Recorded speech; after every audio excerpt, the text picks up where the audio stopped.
Thank you very much for joining the next episode of VisaTier, and where we share success stories of our clients whom we got visa. And we have a special guest today, Rawlings. He came all the way from Nigeria. We got him visa successfully, and he's here today to share his success story, but also for example, how the life in the UK been so far for him and for his family. So, Rawlings, thank you very much for coming, and really appreciate your time, spending your time today. I would like to, I'll have some questions. We'll start with the more for if you can brief about yourself, like where you originally from, and then, just introduce yourself and a bit about why did you decide to come to, decide the UK as a relocation destination. Oh, thank you so much, Muzaffar. In fact, I am excited to be on this podcast. For me, it's an opportunity to tell a story that will resonate with a lot of Africans, a lot of Nigerians. My name, as you've said, is Semlek Rawlings. I am a native of Nigeria. I am from Plateau State in Nigeria, of course. Before making the decision, I was based in Abuja. I've had a wonderful career with INGOs. I've worked even with the UN agency for migration. And I've pulled an experience level of over 15 years. So you would imagine that, of course, I would want to just stay back in Nigeria, wait for my pension and get things easy. But there's always a dare to get to. There's always something to look forward to. With the way we had positioned ourselves as a family, we have a growing business. So we've always known that a second address was always in the pipeline. And the UK poses maybe the best opportunity because, if you're based in Nigeria, you can always relate with people in the UK because of the timing. And then if, of course, you're in the UK, it makes it easy to oversee your business in Nigeria. And so from a business standpoint, it completely made sense to be here. And so making the decision wasn't so difficult. And of course, maybe I'm going ahead of myself, but I will say this. Meeting you was probably one of the best decisions that we made. Or my wife meeting you, basically, as the story is. So that's it. How long have you been living in the United Kingdom? So aside my in and out trips to the UK, even after the visa was successful, I just recently moved after settling quite a lot at home. As you know, with relocation, you do have a backlog of things to settle, and Nigeria I've been there all my life, so definitely I had more than a lot to settle. So I had to put some things in order before moving. So overall, I've been in the UK for the past 15 days now. Oh yeah, so I came in fully on the 15th, and I'm hoping to be here a lot longer. Great. And which city or region are you currently based in? Okay, so the choice of the city was largely because of family. We've had existing family, or we still have existing family in Southampton. So it made sense to move to Southampton, even though work is in London. Commuting, as you would know, is maybe a lot easier down the side. And did you move here alone or with someone close? With your family? I couldn't leave my family behind. So currently, I am here with my beautiful wife, who first met you, by the way. She reminds me of that now and always. She would say, "Oh no, I am the reason why." So I kind of give that to her. Yeah, so we've moved with my wife and our daughter, 4 months old daughter, Amari. And how often do you visit your home country or stay in touch with? But I think you recently arrived, so Oh yeah. I would say the plan will be how often you will be traveling to. Oh well. Like I said in my introduction, the UK is more or less the same time zone with Nigeria. Currently, yes, there's a 1 hour difference because of the time shift. But besides that, it's more or less like I'm always home because I'm either always on a phone call trying to coordinate a few things as far as business is concerned. And also, yes, I'm consistently in touch with home. Hmm. And let's talk about decision to relocate. What was the key factor that influenced your decision to move to the United Kingdom? I think you covered a bit, Oh but yes, maybe you want to oh yes, I did, add. I did. Well, I mean, besides the desire for a second address, there was the need for us to have a global view to our business, and I think the United Kingdom offers quite a lot of that. The business we do, I don't know if we'll talk about the business, but let me Yeah. just put a cap here. The business we do is basically, training and consultation. Aside the fact that we have a portion of the business that does oil and gas procurement, basically, we do trainings of soft and technical skills, so come on, capacity is built everywhere. And the UK is a place where, you know, organizations in Nigeria often do international trainings. And we've had one international training here in the past. We've had in Ghana, we've had in Europe, in Valencia, basically. So we've moved people. We've had trainings in the US as well. So we thought being here, having the presence here, will help us, especially with the new, government policies and financial regulations. You can't be paid in foreign currency if you're based back home, and you offer service internationally. So it does make sense to have presence here and, continue the business as well. I think that you mentioned about time zone as well. Yeah, Oh yes, that's yes, another yes. Oh, close the to time hub zone to Europe. sits. It sits perfectly. It sits perfectly. Yeah, just a while ago I was in Canada and it was such a terrible thing controlling business. I can imagine. Back home in Nigeria, I remember those times. Even having to call the UK, it was always 5 hours behind, 5 hours ahead, that kind of thing. It just was too demanding. Yeah. Yeah. Reaction from your circle. How did your friends, colleagues, or family react to your decision? Did they support you? Well, a lot of them didn't take it easy. This is because back home we belong to a church community that has large followership, family worship center, and one of the one of the challenging part of living was telling them, letting everybody know that the decision has already been made and all. Uh, Back home, we coordinate the youth fellowship. You know, myself and my wife, we handle the youth ministry, and so it was difficult to see those youths looking at us and being like, "Come, you brought us this far, and now you're leaving." But thank God for technology. We're still able to maintain fellowship with the discipleship class. There's something we call care group, so we constantly are locked in. In fact, we host the online care group. We have a Zoom account, so we technically host the group and all of that. So it was difficult. This is just to the community, but then to family. God. My younger brother saw me off to the airport. He couldn't stop crying. I've never seen him cry. He is that strong a boy. But I mean, it was that tough, And then my place of work, living hasn't gone down well with a lot of people. A lot of them still haven't called me to say, "Come, what did you do?" But I've heard messages and I've seen messages, But I know it's for the better. That's why. Yeah. Yeah, yeah. Yeah, great. Yeah, any changes for the better? I agree with you. Adaptation process. Let's talk about the adaptation process. My next question would be, what has been the most challenging and, on the other hand, the easiest part of adapting to life in the new country? You've been in the UK before, right? You travel quite a lot, but now it's more of a commitment to be here longer, right? In Nigeria, there's nowhere I'll wear a hoodie. Yeah.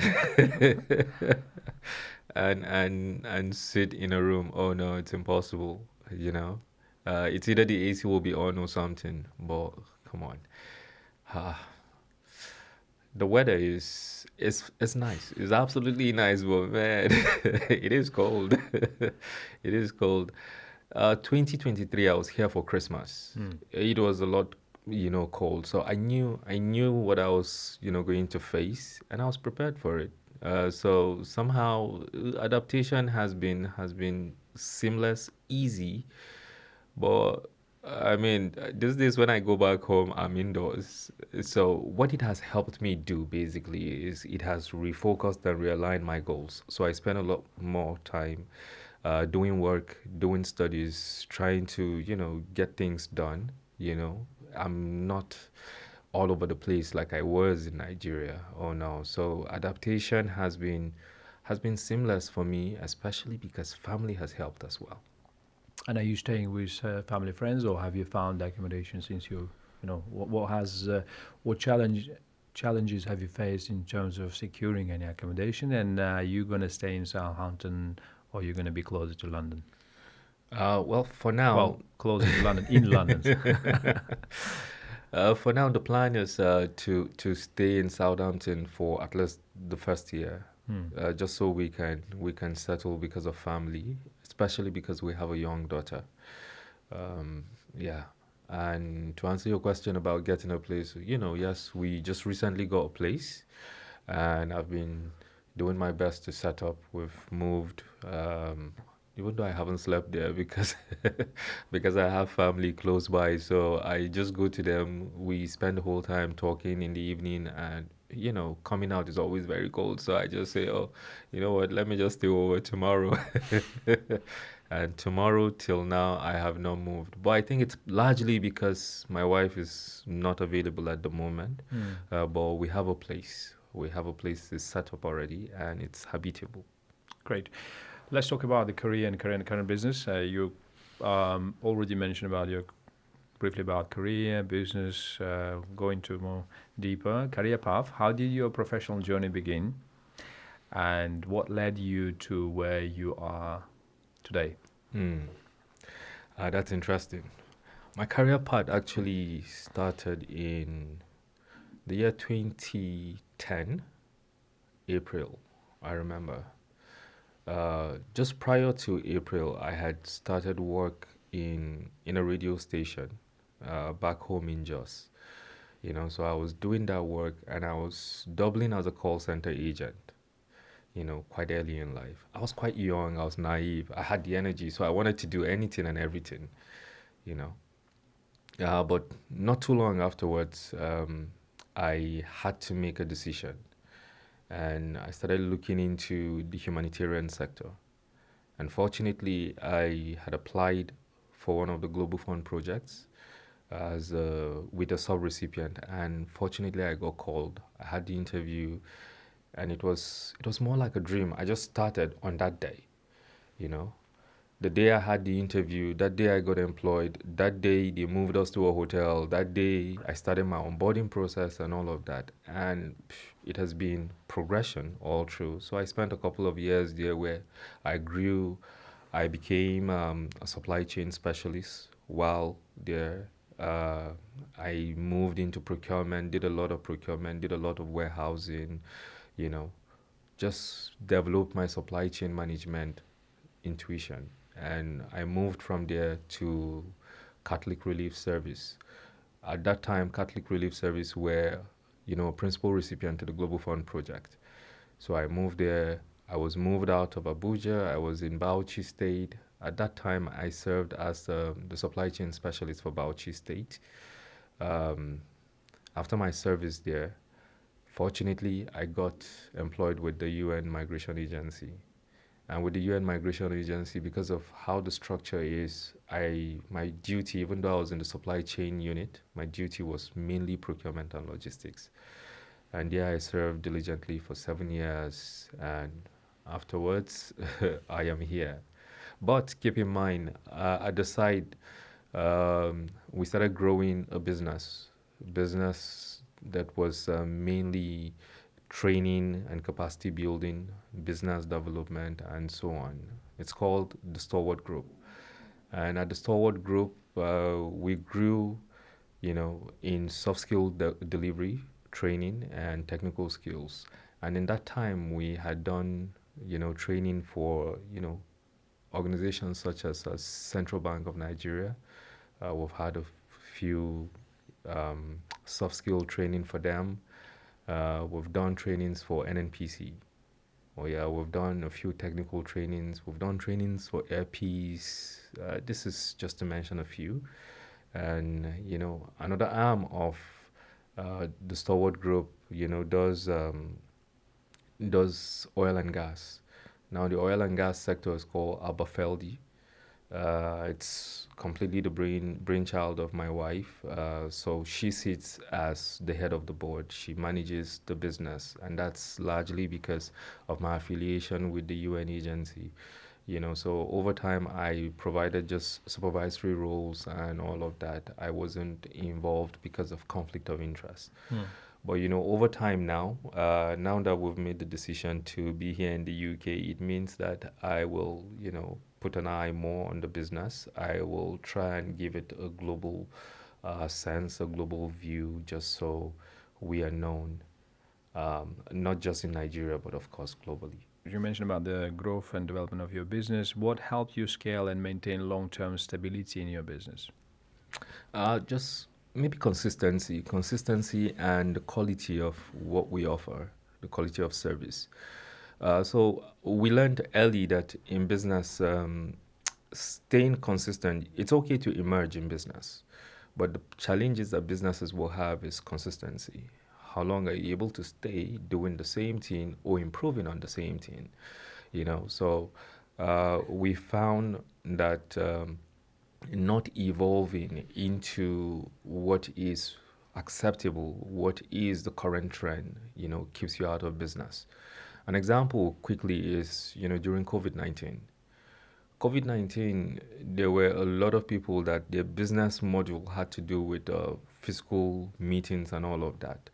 Now, when COVID-19 happened, automatically it should affect us as a business. But what we were able to do with COVID-19, that was when Zoom came up. We became the advocate for Zoom. We started off having Zoom meetings. I remember we trained over 350 people at the time for CBN because of our participation with Zoom, our knowledge of Zoom. So being able to transition from what is to what should be is very key in business. And I know at that time that when we did that training, there were a couple of companies that got jobs to do, virtually, but could not. Guess what they did? They hired us, to just run. So it was their business, yes, but of course we had a share in it.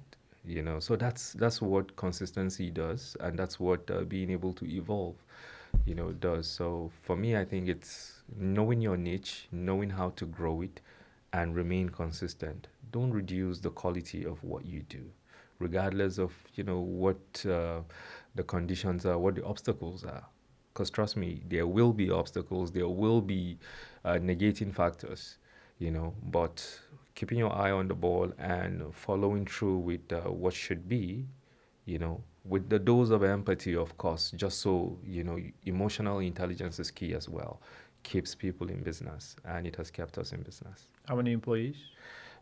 So we've had employees come and go, and then we have, of course, so for the Stalwart Group, we have SCI. SCI has maybe over 15 employees. There is the BPO aspect. The BPO is a call center, service. So what we do with the call center service is, how somebody wants to gain admission into a university, you call or you call a bank, and then you have the IVR talk to you, or you have a call center agent talk to you. We offer that kind of service as well. So far, I think we've onboarded just one client, and we have, I think, 5 call center agents with a supervisor, and of course we have the manager, the technical team, and also overall we have about 10 staff there, for the call center agent. So give and take, we pay over 25 people. Sure. Technology and management. What technologies? You mentioned some technologies like Zoom, the implementation of the call centers. What technologies and strategies or tools helped you manage operations more efficiently, especially when working across borders? So for staff, what we do, we have an in-house tool called Slack. You use Slack? Oh yeah, we use Slack. Nice. Yeah, We're implementing Slack to Oh, the team, but yeah. okay. Oh, I mean, Bittrex is fine as well. So, yeah. So, I mean, Slack helps us, especially with the reporting taxes and so on and so forth. With private sector, you need everybody to put his hand on deck. There's no room for anybody slouching, else you will be robbing Peter to pay Paul. It's the common slang we use in Nigeria, meaning you're carrying money from another source just to service another source. So um, we use that to make sure everybody is on track. Yeah, so for the call center, aside the installation of servers, aside the dialers, aside the tools we use for lead mining, like Apollo's, LinkedIn, and so on and so forth, yeah, we use those tools as well, just to fast track and lead mines. Great. And let's talk about home country, business environment. How would you describe the business climate in your home country? Hmm. It's there's no correct answer to to answering this question, especially when it comes to Nigeria, because it's a Nigeria as a business environment requires you to think on your feet. I mean, because you enter public office A doesn't mean you will apply the same strategy in public office B. You know, it's completely dependent on different factors, sometimes emotions. But we've learned something in business, that in business it is important to speak to the language of people's emotions. Forget principles, forget policies. Sometimes the only way to opening a door is if the person understands that you care about them, or you understand how they are. And so in our line of business, we try to maintain a holistic approach to getting things done. Um, Whether there's business involved, there's no business involved, there is a mechanism to say, oh, we check up on you, we try to do things, and all. So what we've done, we have free courses because we pride ourselves as a consulting firm. At least, what more than to give out knowledge? So we have a webinar series every month for free, and those webinars are rich. The last one we had was, I think, on Tuesday, just this Tuesday. It was on branding. And while the speaker was done, we got a call from the Nigerian Television Authority asking if, they could get her to speak on one of their morning shows. So the content is rich. So, I mean, even though that might be called giving back to society, the truth is there are a lot of people that have made telling decisions because of those webinar series. So yeah, we Great. try to. And main challenges. What are the biggest challenges entrepreneurs typically face in Nigeria? Aside aside the natural causes, aside I mean, government policies, yes, but I don't want to talk about government policies. So I will try and streamline it on maybe the artificial factor. The artificial factor for me is that employee who doesn't understand that you are loading your overhead, and so the person is either being wasteful, or the person is not thinking in management capacity or management thinking. I'll give you an example. Um, Say you have an employee whose duty is to deliver 20 tons of gravels, for instance, and he decides on his way to waste 5 tons of gravel. He's not thinking that your payment is dependent on 30 tons of gravels. So he goes, he delivers 25 tons. At the back end, he wouldn't know you'll be paid just for 25 tons. And so he has robbed you of 5 tons. Your company is not going to improve, and you had already spent money to do 30 tons just for him to deliver. And so that is a factor that's a bit common in the Nigerian business. A lot of employees feel, I am just here to earn salary. So some people do the barest minimum, they don't do the extra. Whereas in the private sector, what you want is for everybody to just put on his thinking cap. Somebody should bring business. A lot of people don't bring business. They just wait for salaries, you know. Unlike the system here in the UK, I mean, there is accountability for service. People are paid on hourly commission. But you see, the labor law in Nigeria doesn't, it's not that flexible. So you're tied to pay the person by the end of the month, even if he robs you of coming to work a few days and all of that. So that is for me, the major factor, not even government policies, because we do know that all of this are there. So somehow we try to put that in the overhead, we put it as a factor and try to just walk around it. Great. And key lesson learned. What is the most valuable lesson you've learned from doing business in Nigeria? So in Nigeria, I've learned that to do business in Nigeria, it's not a one size fits all kind of business environment. Yeah, so I've learned deeply to consistently speak to the language of everybody's emotions. Um, I mean, there's no telling the kind of doors you open when you speak to the language of their emotions. So I've learned that I can't be hard all through with certain clients. There are clients that you have to be flexible with price because of the value they bring and because of the long term, you know.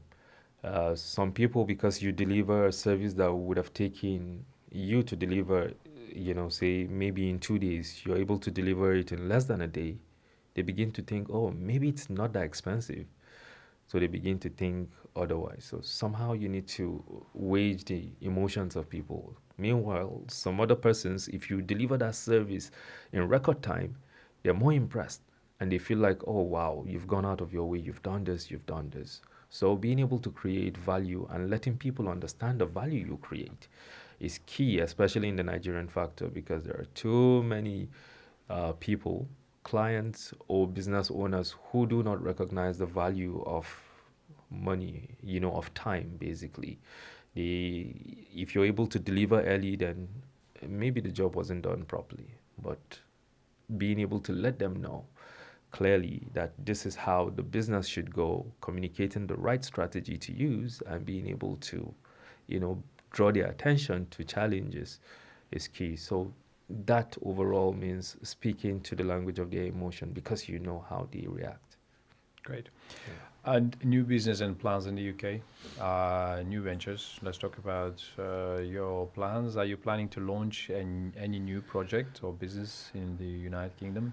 Well, one of one of our dream is to sit with you so you can you can hold our hand and say, okay, these are the ropes, this is what to do. Moving into a new environment, there are certain factors that one has to consider. Um, the terrain brings its own challenges, and so understudying the market is important. We can't just bring the Nigerian experience and expect it to be up and running because we share the same time zone or no. Which is why I am hoping that we will sit down together at a different time, of course, and learn the ropes basically. But our intention is to have UK presence, to grow the business, and to be able to host a lot of our clients because we do international trainings. We do international trainings, and like I'd mentioned off the camera earlier, um, the policies for finance policies in Nigeria doesn't allow, you know, an indigenous company to be paid in foreign currency.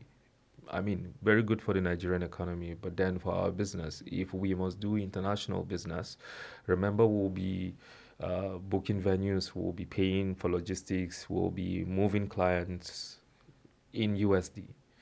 And so when you begin to, quantify that and begin to change currency, then you're losing, some value. So it does make sense to have presence in the UK, and so it will sit well with our international clients. It will sit well with international trainings if we need to bring them from the country.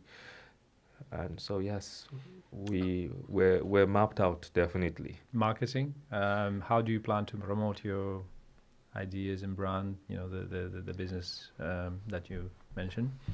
Okay, so to promote our business and brand, remember I did talk about the call center, and one of the things we do is to lead minds. Mind leading is not just per location. I mean, we can lead minds globally, and so there are heads of industries, there are um, clientels that we can relate to it, and so putting the word out there that we are in business will not be a problem. But getting their buy-in to trust the business will require them to see what we've done either in the past, and whether by referral and all of that. So we're trying to leverage on every particular opportunity, whether it's referral, whether it's direct marketing, whether it's through our webinar series, or whether it's through podcast sessions like this. The list is endless. But the whole aim is, of course, to gain visibility, and of course to understudy how visibility is done in the UK market for that kind of business. Great. And then future vision. Do you have a vision for a new format company or project that you'd like to develop here, or will that be in the training field that you mentioned? Yes, so for the business, it's just to transition what we do back home and just have Implement in the UK. exactly implemented here in the UK. So take that success and then implementing that success in the UK. Yeah. Yeah, of course, but it has to be UK specific. It has to be, as the UK market will accept it. So we need to fine tune. We need to, of course, make it home based now to the UK market. Different regulations, different competitions, different Oh yes, environment, oh different yes, oh yes, cultural environment as oh well, and so tailoring to these UK regulations and competition is a challenge, I believe. Yeah. absolutely, Obviously that's part of the plan. Yeah. absolutely, absolutely, and cross cultural um, acceptance is always a problem in business. And given that you'll be doing trainings, you'll be interfacing with people, and you know, maybe Nigeria is a good starting point, because in Nigeria there are diverse cultures, diverse beliefs and religions, you know. And so if we're able to function in that kind of environment where what you say to Mr. A might be termed offensive if you say it to Mr. B, you know, if we're able to navigate that kind of market and still deliver value, then I see us winning. I see us doing something good, you know. Okay. And our knowledge base is not just it's not just in one area. I mean, for instance, I'm a supply chain specialist, so trainings in supply chain is what we do. And part of what we intend to do is to have our webinar series, on our LMS. Now we have a learning management system platform where we're hoping it will be free and it will be accessible. So what we can also do is to launch it and have people go there. Just they have snippets of what we do. So it makes it easy for people to relate with the wealth of knowledge and, the capacity that we can draw when it comes to, training and, of course, business development. Great. And next, life and long-term goals in the UK. So why the UK? I think you mentioned why UK, but why did you choose the United Kingdom as the place to live and work? Because you come, you came to the UK and you are further developing or like pursuing your career right in the UK, and then like you mentioned in terms of business potential implementation of the same or similar business that you have. So apart from what we've discussed so far, why was UK? Would you like to add anything? Like, why did you choose the UK? Because you have, when we spoke with you, with your wife, you mentioned about Canada. You mentioned about your children studying in Canada as well. So, and I think the motivation I felt is more in Canada rather than UK initially, but then the decision was at the end UK. Yeah. Well, interesting. Um, so, so the UK has been long on our mind, but I think towards the tail end of our decision was when we started thinking Canada. Um, but like I mentioned earlier, the timing in Canada, oh God, time zone is really frustrating, especially if you want to keep an eye on business in Nigeria. It's completely frustrating. But the UK is maybe key because we get to deal less with language barrier. If we go somewhere else, that's an obvious. If we go somewhere else, language barrier becomes, you know, something we start dealing with. And if you're unable to communicate your ideologies or what you do, then it becomes a problem, yeah? And uh, I did mention family. We have family here, so it makes How big is your settling. family, by the way? So my younger sister is in Luton. Herself and her husband and their son, they've been in Luton for a while now. My wife's elder sister and her family are in Southampton, and I mean they have grown up girls who are fond of their niece. That's our daughter, so it makes you know family balance and all of that stability a lot more easier. But that's not to say in the coming year we won't make considerations to move in somewhere else. I mean, depending on the climate settling and how well you hold our hand, basically, um, we could make a decision to move out of the southern region. But for now, yeah, and all of those very little things, informed our decision for now. But largely is one to have global presence, and Business. that is key. How long did it take to come from Southampton to our office? Um, so when I was gonna come, I checked on the coach service and I saw it was 4 hours. I said, "Wow, 4 hours? Why?" But then I checked the train line and I see, oh, it's a lot easier. With the train line is a little under 2 hours, thereabout, yeah, from start to finish and all. So yes, yeah. Great. And are you considering investing or purchasing property in the UK? Oh yes, oh yes. That's largely in the pipeline. That's one thing we want to do. And from what I gather, Muzaffar, you're the master of that. So, so you see, I've been reading your manual, and I am hoping I'll hold you closer than just so we grow a conglomerate, basically. But yes, we want to grow um, when it comes to property investment and all. Um, I have a few. I have a property actually listed on Airbnb as we speak. So I Property in the have. UK or Oh no no no no no! Back home in Nigeria, in some states in Nigeria. yeah. Yeah. So, the whole plan is to try and grow a business, to grow a niche, and be known for something. You know, and as we would always say in Nigeria, it's so dangerous to put your eggs in one basket, and that's because the government policies can actually come and change a little bit of your business strategy. Sometimes the whole of your business strategy can actually move just with government policy. And so if you're doing just one business, it becomes a problem. An example simply will be, people who had, say, maybe property business in Ukraine. You can imagine what they will be going through right now. If that's the only business you do, your source of income would have gone down the drain, just because of that war that's going on.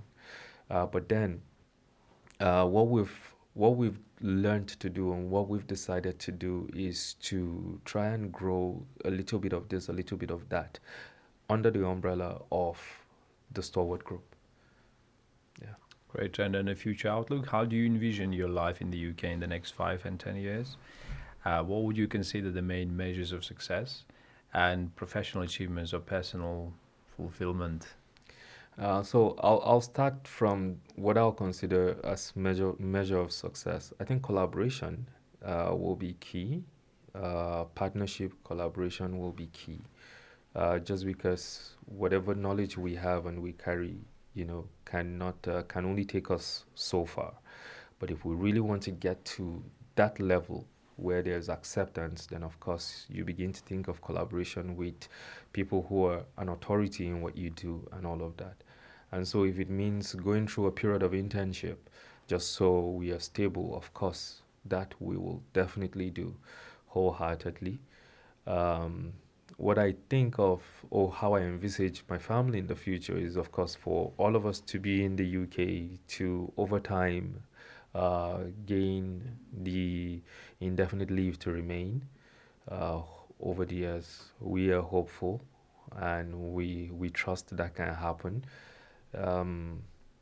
Of course, just be happy and grow a family that understands what others back home are going through, just so that if there is the need for anybody to come, then we point them in the right direction. I know without mincing words that a lot of people back home, see the UK as the next place to come to. You know, you can grow so much as at home as a business. You can have so much wealth and all of that, but not being in a very safe place or not having the clarity of purpose to say, okay, you know what, if I put XYZ investment, it will grow into this, either because of insecurity, either because of one government policy or the other, or because of, unforeseen circumstances, is not very healthy for, a business owner. And so I'd imagine that a lot of people are thinking business consistency. A lot of people are thinking um, the health of their business, basically. So the UK is a good place. The UK is a great place. There are too many cities we can leverage in and stay on top of our game. Great. And advice to listeners. Last question. What advice would you give to people who are thinking about relocating or starting a business abroad? So my first advice will be look for Muzaffar. He will advise you in the best possible way. Look for VisaTier. VisaTier will hold your hand. I mean, I can't be thankful enough because the level of counseling, the level of support that we got, and the level of empathy that we got, even when things were not looking as they should look, it's unmatched. And I mean, where do I start from? Is it from the first meeting? The first meeting gave me extra reasons to say, okay, you know what, this is the decision. I didn't need any convincing, but it was more like having that conversation, became clearer that, oh yeah, this is the direction to go, you know. And so my advice to anybody is, hey, go to VisaTier, ask to speak with Muzaffar.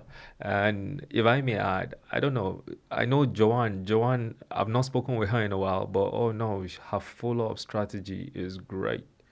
And she did a good job. We spoke quite a lot. For every time we needed clarity, it was easy. The onboarding process was quite seamless, especially with Olga. I know we had Amina at first, and then Olga, and Olga she's been wonderful. So yes, you have a wonderful team, and I'll tell anybody who wants to relocate, VisaTier is the first option you should take. You know, Camila as a lawyer she's amazing. You know, besides just understanding the niche of what the Home Office requires, She has a good sense of communication and a good sense of empathy because um, a lot of people don't understand. When you're relocating, it's just beyond making a decision to relocate. You're going to leave family, and so it's not like you're going to a place flowing with milk and honey, because even if you were going to a place flowing with milk and honey, there is a sense that emotionally you're leaving something behind. And so the people you will meet, the first contacts you will have, um, in advocacy, there's what's called entry strategy. Now, when you're entering into an environment, the first experiences you get, whether from the gatekeepers, whether from people who are stakeholders, keeps or leaves a lasting memory in you. For us, it's been a beautiful memory. It's been awesome. Even when it was maybe technically supposed to be tough, having conversations made it easy. Having you to be able to slack down on some regulations for us made our decisions a lot easier. And so I would tell anybody anytime, any day, look for Muzaffar. He will hold your hand and he will make it easy. Thank you. Thank you. Thank you. That's kind to hear. Thank you very much. And relocating, starting a business abroad, like for entrepreneurs, what will be the advice for entrepreneurs who are looking to start a business, let's say, abroad or outside Nigeria? Well, so for anybody who wants to start a business outside Nigeria, whether it's the UK or Europe, it is important to try and know the business you're trying to do, how it is striving in the country you're going to. I did say something about internship and mentorship. You can't rule out mentorship in business. You must have someone who has either done it or somebody who is doing it to let you know how to do it. You can come with your bag of knowledge and all of that, but you see, at the entry point, your bag of knowledge will not help you. So first, hold the hand of somebody who is either an authority in that business, who has the market or has a market share, and learn from the person. When you do that, then you can bring your bag of knowledge and begin to fine tune your business. Because, I mean, every business needs a breath of fresh air. Plus, a lot of people would imagine that if you're doing the same kind of business, why bring someone to saturate the market? Oh no, it's about value creation, because at the end of the day, um, there will be enough for everybody to take from the market, so long as you bring value. Remember, the client requires different category of value. While for some people, they want to have a wonderful experience in trainings, some other people just want to have knowledge in training. And so you can pick one forte and decide on it and say, you know what, I can decide to give people knowledge and a wonderful experience put together, and you grow a brand. You know, if you want to stick to just knowledge, you will have a clientele who will feed your desire to give them knowledge. If you want a clientele that just wants the experience, you will still have that in the market. So there's more than enough room. Just that a lot of people don't look everywhere. Everybody just looks at where it is saturated, because, of course, that's more or less like the quick fix. But if you look at business holistically, you will see that there is a need, no matter how small. Just keep dropping into the bucket. It will get filled. Thank you. Thanks Thank for you. coming. Thanks for sharing this experience and the success stories, Rawlings. We had special guests, Rawlings, Samlek Rawlings, and today, and I hope you enjoyed this conversation. If you have any plans to relocate to the UK or Ireland or any other countries, talk to us. We'll be more than happy to assess your eligibility, see what programs will fit you the best, and then give you the best advice. Thank you very much. Rawlings, thank you very much. Absolute pleasure. Thank you so much for having me. I mean, I would have loved to come here with my wife, but she's out of the country at the moment. Next time.